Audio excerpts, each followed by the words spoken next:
Imaginez, bien avant le grand déluge, un homme aurait été choisi pour un voyage, disons, assez spécial. Un voyage pour percer les secrets de l'univers et voir la gloire de Dieu de ses propres yeux. Son nom, c'était Enoch, et son histoire, elle est consignée dans des textes anciens qui nous racontent une aventure absolument extraordinaire. Alors on va plonger ensemble dans ce récit fascinant. C'est quand même curieux, non? Si on lit la Bible, pour la plupart des patriarches, c'est pas mal toujours la même histoire. Ils ont vécu, puis ils sont morts. Simple. Mais pour Enoch, la phrase est complètement différente. On dit qu'il ne fut plus car Dieu le prit. Juste ça. Ça, c'est le point de départ de tout le mystère. Fait que la question se pose, comment un simple mortel a-t-il pu comme ça échapper à son destin? C'est ce qu'on va explorer. OK, mais qui était cet homme au juste? Enoch, c'était un personnage qu'on dit d'une grande sagesse, qui vivait dans ce monde qu'on connaît à peine, le monde d'avant le déluge. Les textes le décrivent vraiment comme quelqu'un de spécial, quelqu'un qui avait trouvé grâce aux yeux de Dieu. C'est un peu comme un témoin d'une époque de l'histoire humaine qui a été presque complètement effacée. Pour comprendre comment il a pu avoir un destin aussi exceptionnel, il faut revenir un peu en arrière, regarder sa vie sur Terre. Parce que, bien sûr, c'est là que tout a commencé. Bon, cette chronologie-là, elle nous donne des points de repère super importants. D'abord, Enoch, il vient d'une lignée directe d'Adam, le premier homme. Ensuite, cette expression marcher avec Dieu, ça veut dire qu'il était vraiment, mais vraiment pieux, exceptionnellement proche de Dieu. Et ce chiffre 365 ans, c'est pas anodin, c'est le même nombre de jours qu'une année solaire. Une coïncidence? J'en doute. Et là, soudainement, tout bascule. Imaginez la scène, il est seul, et deux êtres, disons, pas ordinaires, lui apparaissent. Leurs visages brillent comme le soleil, leurs ailes sont plus éclatantes que l'or. Et c'est là qu'il lui donne le message. Cet appel divin qui va pas juste changer sa vie, non, ça va changer sa nature même. Et c'est là que le vrai voyage commence. Alors attachez-vous bien parce qu'on part explorer les cieux un niveau à la fois.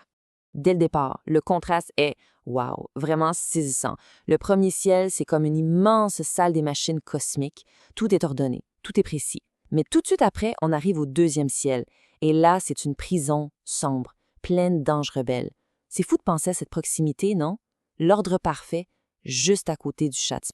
Et ça continue au troisième ciel où cette dualité est encore plus frappante. D'un côté, on a le paradis, un jardin magnifique avec l'arbre de vie, tout ça préparé pour les justes. Et de l'autre côté, vers le nord, c'est un lieu de tourment pour ceux qui ont rejeté Dieu. Le bien et le mal, séparés, oui, mais incroyablement proches. Ensuite, le quatrième ciel. C'est une autre merveille d'ingénierie céleste, si on peut dire. Là, Enoch voit carrément les trajectoires du Soleil et de la Lune. Et ils ne sont pas seuls. Ils sont escortés par des légions d'anges et des créatures assez spéciales, les phénix et les chalkidri. C'est vraiment une vision de l'univers comme une horloge, parfaite et grandiose. Et en continuant son ascension, le rôle d'Enoch va changer.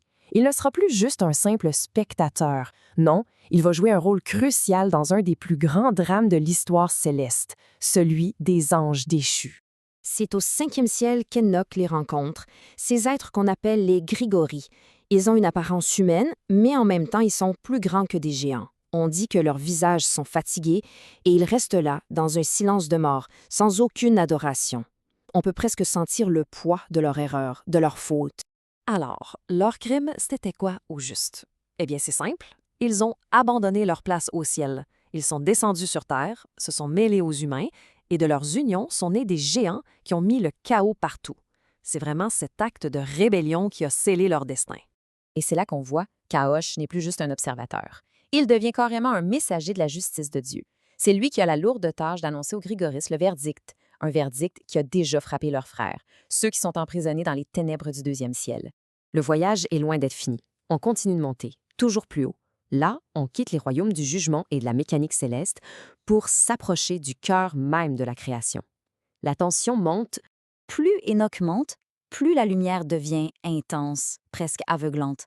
La gloire est insoutenable.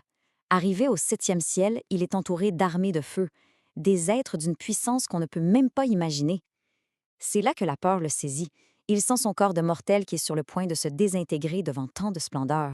Et finalement, il y arrive, la destination ultime, le 10e ciel qu'on appelle Aravot en hébreu. C'est là que Dieu réside.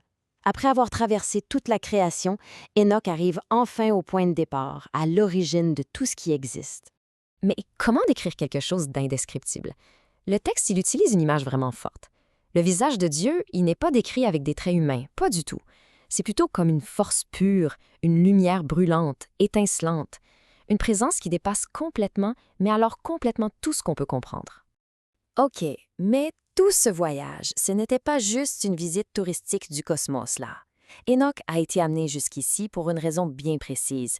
Il a une mission, et c'est maintenant qu'elle commence. Pour pouvoir accomplir cette mission, Enoch doit d'abord être transformé. Le Seigneur ordonne qu'on lui retire ses vêtements de mortel et qu'on le recouvre de vêtements de gloire.